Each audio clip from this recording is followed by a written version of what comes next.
कल इन्होंने मेरी सारी शिकायतें दूर कर दी। कैंडल नाइट डिनर और गिफ्ट में हीरे की अंगूठी। वाह, मेरी तो खुशी का ठिकाना ही नहीं था। खुशी के मारे 7वें आसमान में पहुंच गई थी।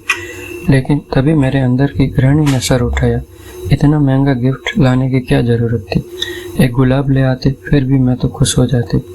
ये भी कम नहीं थे। बोले, ऐसी बात है तो लाओ, मैं अंगूठी वापस कर देता हूँ और तुम्हारे लिए एक लाल गुलाब ले आता हूँ। अरे अरे, आप भी ना इतने प्यार से लाए हैं, थोड़ा ही वापस करेंगे। अंगूठी की चमक तो मेरी आंखों में दिख रही थी, लेकिन अब कश्मकश ये थी कि कॉलोनी की सब सहेलियों को यह अंगूठी कैसे दिखाई जाए। खुद से बताऊंगी तो सब सोचेगी कितना दिखावा करती है। खुद से वो पूछेंगे तब भी मैं बताऊंगी। और मुझे मौका मिल भी गया। इस शनिवार को कामिनी के घर किटी पार्टी है। सब रहेंगी ही वहाँ पर। उनकी नज़र से कहाँ कोई नई चीज बच सकती है। तो आ गया शनिवार। मैं खूब अच्छे से तैयार हुई और अपने हीरे की अंगूठी पहनकर पहुंच गई पार्टी में। आज तो मेरे कुछ अलग ही रंग ढंग थे। मैं कभी अपने बालों को कानों के पीछे करती, तो कभी पैरों पर हाथ के ऊपर हाथ रखकर बहुत स्टाइल से बैठती, कभी अपनी नेल पॉलिश ठीक करती। पूरे समय मैं अपनी अंगूठी के दिखावे में लगी रही। पूरी पार्टी खत्म हो गई, लेकिन किसी ने भी अंगूठी के बारे में नहीं पूछा। घर आकर अपने में ही बड़बड़ाई जा रही थी। पक्का जल गई होंगी सब, इसीलिए किसी ने सामने से नहीं पूछा। मुझे भी क्या करना है, मैं तो खुश हूँ, जलने दो उन सबको। कुछ दिनों बाद मुझे एक और मौका मिला सबको अंगूठी दिखाने का। हमें एक शादी में जाना था। वैसे आजकल समय तो ऐसा नहीं है कि असली जेवर पहनकर शादी में जाया जाए, तो मैंने अपनी सब आर्टिफिशियल ज्वेलर ही पहने, लेकिन मेरे हीरे की अंगूठी के मोह से मैं बच न पाई और पहुंच गए हम लोग शादी में। पूरे फंक्शन में मैंने दिखावे का कोई मौका नहीं छोड़ा। फंक्शन खत्म हुआ और रात में ही हम बाइक से घर वापस आने लगे। जैसे ही थोड़ा सुनसान रास्ता शुरू हुआ, हम दो लोगों ने हमें रास्ते में रोक दिया और मेरी गर्दन पर चाकू रख दिया।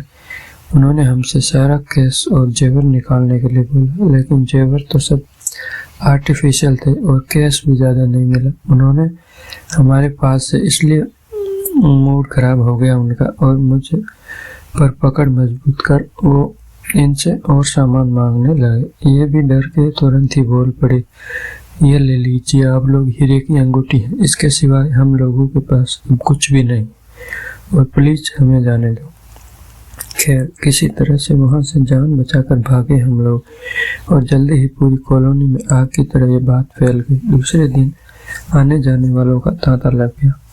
सब हमसे पूछते कि क्या हुआ, कैसे हुआ, कौन लोग थे, क्या क्या गया आपका, और मैं सब रो रो कर बताती मेरी हीरे की अंगूठी ले गई मुझे चोर। और मन में सोचती, बताओ अंगूठी दिखाने के लिए क्या क्या नहीं पिया। और अब सबको इस तरह से खबर देनी पड़ रही है उसके जाने के बाद। लेकिन इस घटना का मुझ पर जोरदार असर हुआ था। दिन भर अपनी खाली अंगुली को निहारती और अफसोस करती। मेरी यह हालत इनसे देखी नहीं जा रही थी।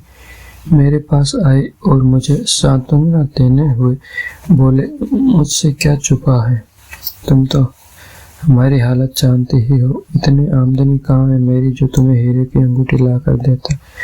इसलिए तुम्हारा मन रखने के लिए आर्टिफिशियल अंगूठी ला कर दी थी जो चली गई। भगवान चाहेंगे तो तुम्हें पक्का असली हीरे की अंगूठी ला कर दूंगा। इसलिए इतना अफसोस करना सही नहीं है। मैं सोच में पड़ गई कि वे पहले सच बोल रहे थे या अब